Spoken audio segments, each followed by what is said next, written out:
मान्यवर बंधुओं, आज हम आपको तुलसी का द्वितीय भाग बताने जा रहे हैं। इससे पहले हमने आपको तुलसी का प्रथम भाग बताया था, जो आपको काफी पसंद आया, जिसके लिए बहुत बहुत धन्यवाद। तुलसी के बारे में हम पूर्व में बता चुके, उससे आगे जो बताने योग्य बातें रह गई थी उनको आज बताने जा रहे हैं। तुलसी पूजा कार्यों के लिए व अन्य कार्यों के लिए अलग अलग होनी चाहिए। पूजा कार्य के लिए तुलसी एक ही होनी चाहिए, जिसमें से मात्र पूजा कार्यों के लिए ही उसमें से तुलसी दल उतारना चाहिए।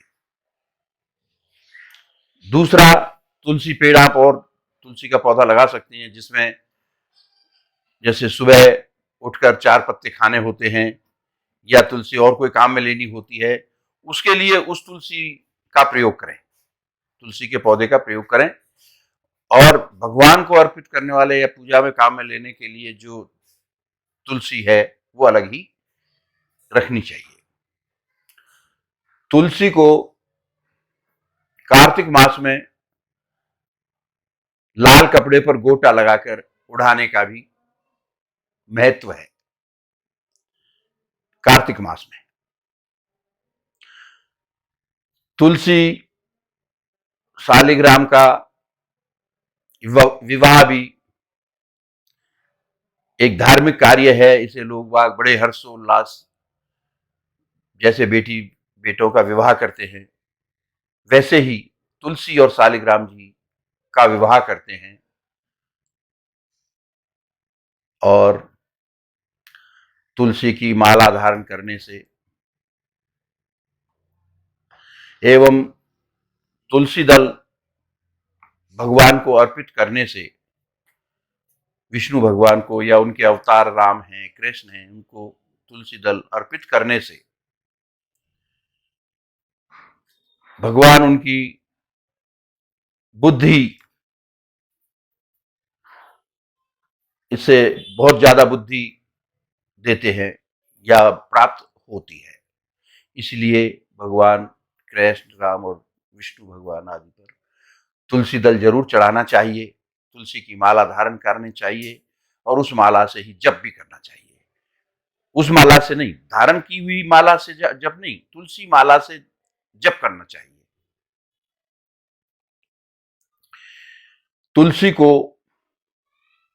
तुलसी के पौधे को हमेशा घर के आंगन में लगाना चाहिए।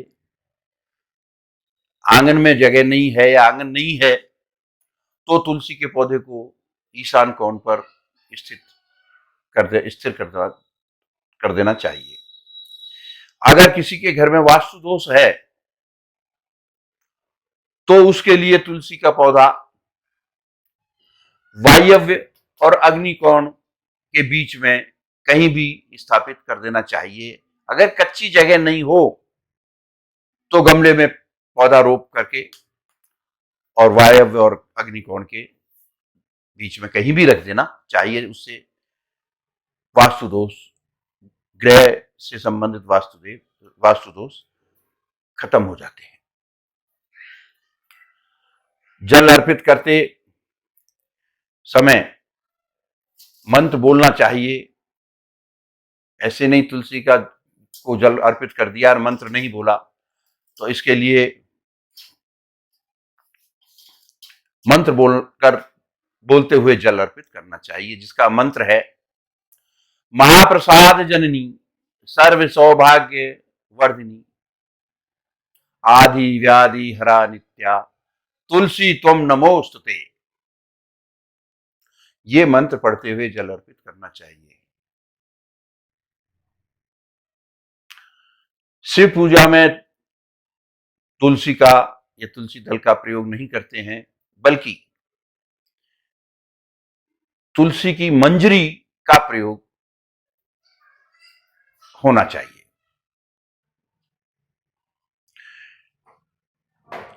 तुलसी को सूर्य ग्रहण या चंद्र ग्रहण होने पर ग्रहण होने पर रसोई में, मंदिर में, भोजन सामग्री में तुलसी के पत्ते रख देते हैं, जिससे उसका दोष, ग्रहण का दोष न लगे। तो इसमें भी ये तुलसी दल बहुत अच्छा काम करता है।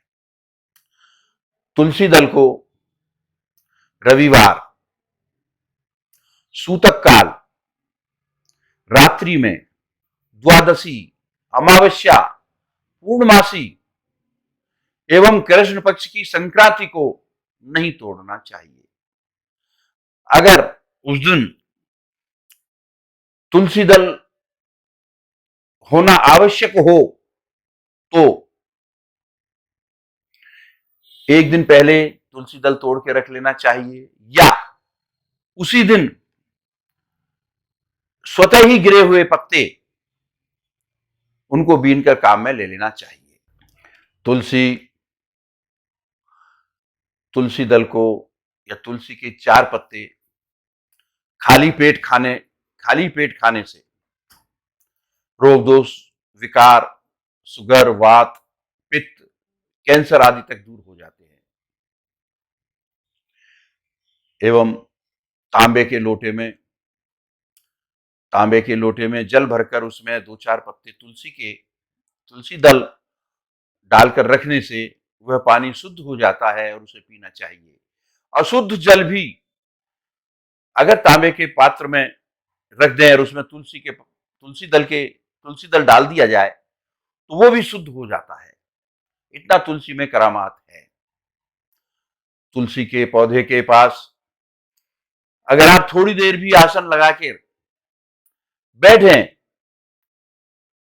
तो उसकी हवा मात्र से, उसके पास में बैठने मात्र से अस्थमा और श्वास तक की बीमारियां दूर हो जाती हैं। तुलसी माला धारण करने से यश, कीर्ति और सौभाग्य बढ़ता है।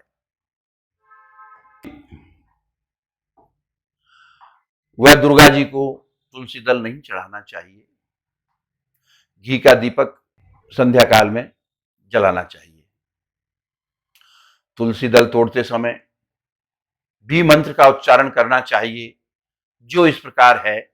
नहीं, हनुमान जी को तुलसी की माला चढ़ानी चाहिए। बाकी दुर्गा जी को दल नहीं चढ़ाना चाहिए। और तुलसी के पौधे के पास शुद्ध देसी घी का दीपक जलाना चाहिए। गणेश जी के और दुर्गा जी के तुलसी नहीं चढ़ानी चाहिए। हनुमान जी को तुलसी पत्रों की माला बनाकर चढ़ानी चाहिए। अब आप तुलसी दल को तोड़ते समय कई मंत्र हैं जिनका उच्चारण करना चाहिए, मगर उनमें से कम एक का उच्चारण शॉर्ट एंड स्वीट जो हो उसका कर लेना चाहिए। पहला मंत्र है ओम सुभद्राय नमः। ये बोल के आप तुलसी दल को तोड़ सकते हैं। दूसरा है ओम सुप्रभाय नमः। तीसरा है मातास्तु तुलसी गोविंदा हृदयानंद कारिणी नारायणस्य पूजार्थ चिनोमि त्वाम नमस्तुते। चौथा है तुलसामृत जन्मासी सदा त्वम केशव प्रिया चिनोमि केशव स्वार्थे वरदा भव शोभनम। तो ये 4 प्रकार के मंत्र मैंने आपको बताए। इनमें से जो भी आपको याद हो सके या जिसको भी आप बोल सकें, बोलने के बाद तुलसी को तोड़ सकते हैं। अतः मैं आपको तुलसी के बारे में जो कुछ मुझे जानकारी है उतना मैं बता चुका हूं। इसके साथ ही आप हमसे यूं ही जुड़े रहिए ताकि आपको इसी प्रकार की महत्वपूर्ण जानकारी समय समय पर देते रहेंगे। अगर आपको हमारा यह वीडियो पसंद आया है तो आप इसे लाइक करें, शेयर करें और इस चैनल को सब्सक्राइब करें। स्वस्थ रहो, मस्त रहो, सुखी रहो। राम राम।